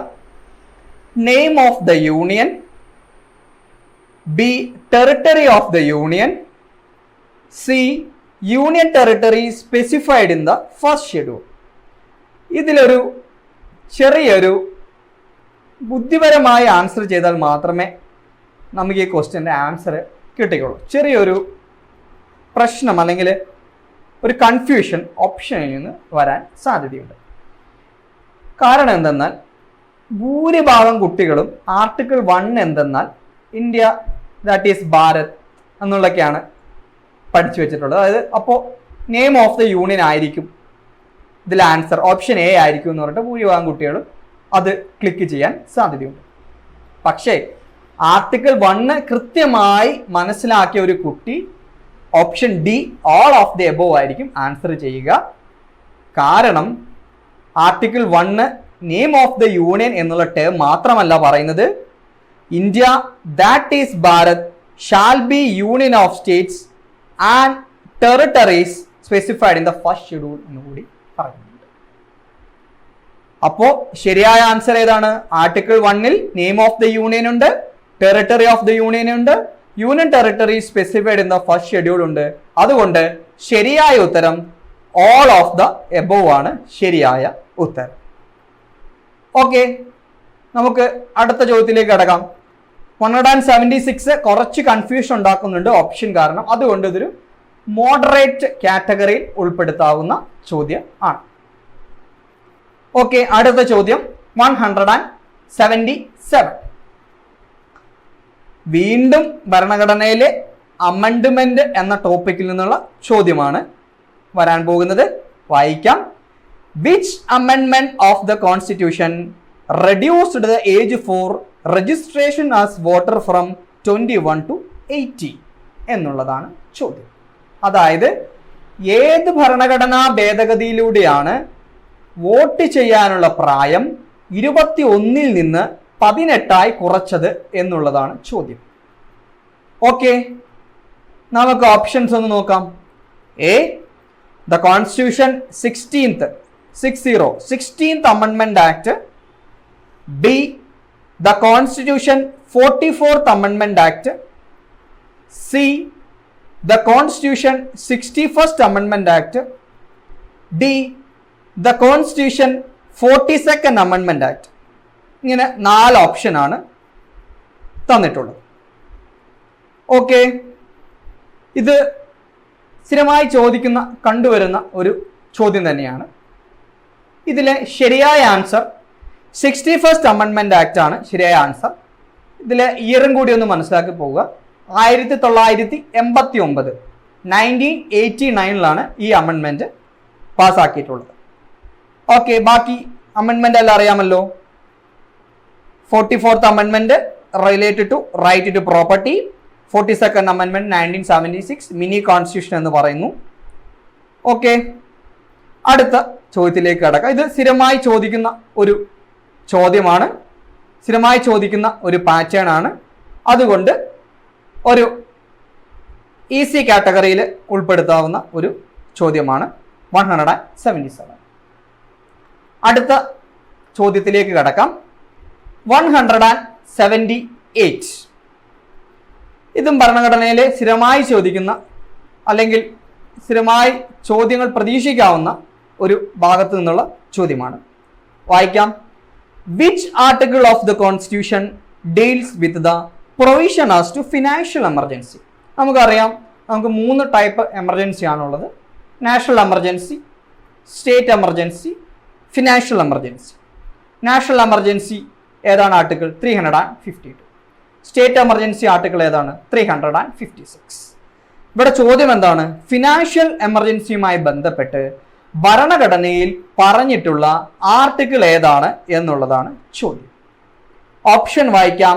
A 360, B 357, C 359, D 352. ഇങ്ങനെ 4 ഓപ്ഷനാണ് നൽകിയിട്ടുള്ളത്. ഇവിടെ ഒരു പക്ഷെ നമുക്ക് കൺഫ്യൂഷൻ വരും. ഫിനാൻസ് കമ്മീഷനും ഫിനാൻഷ്യൽ എമർജൻസിയുമായിട്ടുള്ള ആർട്ടിക്കിൾ മാറിപ്പോകരുത്, ചെറിയൊരു കൺഫ്യൂഷൻ വരും. Finance commission 280 of the Indian constitution ആണ് ഡീൽ ചെയ്യുന്നത്. ഫിനാൻഷ്യൽ എമർജൻസി ഡീൽ ചെയ്യുന്നത് 360യുമാണ്. അപ്പൊ ശരിയായ ആൻസർ ഏതാണ്? 360 ആണ് ശരിയായ ആൻസർ. ഇത് വീണ്ടും ആർട്ടിക്കിളിൽ നിന്നുള്ള ചോദ്യമാണ് എന്നുള്ള കാര്യം കൂടി പ്രത്യേകം ശ്രദ്ധിച്ചു പോവുക. അപ്പൊ അമെൻമെന്റിൽ നിന്നും ആർട്ടിക്കിളിൽ നിന്നും അത്രത്തോളം ചോദ്യങ്ങൾ ചോദിക്കുന്നുണ്ട് എന്നുള്ള കാര്യം മനസ്സിലാക്കുക. അപ്പോൾ ഈ ക്വസ്റ്റ്യൻ സ്ഥിരമായി ചോദിക്കുന്നത് കൊണ്ടും ഫിനാൻഷ്യൽ എമർജൻസിയുടെ ഭാഗത്തു നിന്നായതുകൊണ്ടും ഒരു സിമ്പിൾ ലെവൽ അല്ലെങ്കിൽ ഈസി കാറ്റഗറി എന്നുള്ള ഗണത്തിൽപ്പെടുത്താവുന്ന ഒരു ചോദ്യമാണ് 360. ഓക്കെ, അപ്പോൾ പ്രത്യേകം ശ്രദ്ധിക്കുക. നമ്മൾ ഭരണഘടനയിലെ കുറച്ചധികം ചോദ്യങ്ങളിൽ നിന്ന് ഡിസ്കസ് ചെയ്തു. അതിൽ നിന്ന് കോൺട്രാക്റ്റിലെ കുറച്ച് ചോദ്യങ്ങൾ, ജൂറിസ്പ്രുഡൻസിൽ നിന്നുള്ള ചോദ്യങ്ങൾ, കുറച്ച് ലീഗൽ ടേമുകൾ ഒക്കെയാണ് ഇന്ന് ഡിസ്കസ് ചെയ്തത്. ഞാൻ നേരത്തെ സൂചിപ്പിച്ചു, ലീഗൽ ആപ്റ്റിറ്റ്യൂഡിൽ ഏറ്റവും കൂടുതൽ ചോദ്യങ്ങൾ വരുന്നത് ഭരണഘടനയിൽ നിന്നാണ്. ഭരണഘടനയിലെ കുറച്ചധികം ചോദ്യങ്ങൾ ഡിസ്കസ് ചെയ്തപ്പോൾ ഒരു കാര്യം നിങ്ങൾക്ക് മനസ്സിലായി കാണും. അമെൻമെന്റ് ആർട്ടിക്കിൾസ് വളരെ പ്രധാനപ്പെട്ടതാണ്. അതിൽ നിന്ന് ധാരാളം ചോദ്യങ്ങൾ നിങ്ങൾക്ക് പ്രതീക്ഷിക്കാം. അപ്പോൾ ആ ഭാഗം വളരെ സ്ട്രെസ് ചെയ്ത് പഠിച്ച് പോകേണ്ടതായിട്ടുണ്ട്. ഓക്കെ, ഇതിൽ നിന്ന് എക്സാം പാറ്റേൺ ഒരുവിധമൊക്കെ നിങ്ങൾക്ക് മനസ്സിലായി എന്ന് ഞാൻ പ്രതീക്ഷിക്കുകയാണ്. നമുക്ക് ഈ ക്വസ്റ്റ്യൻ പേപ്പർ 2018 ക്ലീ ക്വസ്റ്റ്യൻ പേപ്പർ പൂർണ്ണമായും ഡിസ്കസ് ചെയ്ത് കഴിയുമ്പോൾ കൃത്യമായൊരു എക്സാം പാറ്റേൺ നിങ്ങൾക്ക് കിട്ടും. അതിലൂടെ ഏതൊക്കെ മേഖലകൾക്കാണ് കൂടുതൽ പ്രാധാന്യം കൊടുക്കേണ്ടത്, അല്ലെങ്കിൽ വെയിറ്റേജ് കൊടുക്കേണ്ടത്, കോൺസ്റ്റിറ്റ്യൂഷൻ ആണോ കൂടുതൽ പഠിക്കേണ്ടത്, CRPC ആണോ കൂടുതൽ പഠിക്കേണ്ടത്, അല്ലെങ്കിൽ കോൺട്രാക്റ്റ് ആണോ, ഇംഗ്ലീഷ് ഏതൊക്കെ ഭാഗത്തു നിന്ന് പഠിക്കണം, ഇംഗ്ലീഷിന് കൂടുതൽ ഏതൊക്കെ ഭാഗത്തു നിന്ന് ചോദ്യം ചോദിക്കുന്നു, GK ഏതൊക്കെ ഭാഗത്തു നിന്നാണ് ചോദ്യം വരുന്നത്, അതിൻ്റെ പാറ്റേൺ ഏതൊക്കെയാണ് എന്നുള്ള വ്യക്തമായ ചിത്രം ഈ ക്വസ്റ്റ്യൻ പേപ്പർ അനാലിസിസ് ചെയ്യുമ്പോൾ നിങ്ങൾക്ക് കിട്ടും. ലീഗൽ എക്സ്പേർട്സ് സ്ഥിരമായി അടുത്ത പരീക്ഷ വരെ ഈ സെഷൻ കണ്ടിന്യൂ ചെയ്തു പോകും. Previous year question paper analysis ചെയ്ത് അതിനുവേണ്ടി മാത്രം ഒരു സെഷൻ നമ്മൾ മാറ്റിവെക്കുകയാണ്. അതിന് അത്രത്തോളം പ്രാധാന്യമുള്ളത് കൊണ്ടാണ്, ആ പ്രാധാന്യം തിരിച്ചറിഞ്ഞത് കൊണ്ടാണ് ഞങ്ങൾ അതിനുവേണ്ടി മാത്രം ഒരു സെഷൻ മാറ്റിവെക്കുന്നത്. ഓക്കെ, ഇപ്പം എല്ലാവർക്കും ഈ സെഷൻ ഇഷ്ടമായെന്ന് കരുതുന്നു. ഞാൻ നേരത്തെ സൂചിപ്പിച്ചതുപോലെ ഈ സെഷൻ, ആദ്യത്തെ സെഷൻ കാണാത്തവർ അത് കാണുക. അത് ഡിസ്ക്രിപ്ഷൻ ബോക്സിൽ അതിൻ്റെ ലിങ്ക് കൊടുത്തിട്ടുണ്ട്. അതിനുശേഷം ഈ സെഷൻ മുഴുവനായിട്ട് കാണുക. Okay, thank you.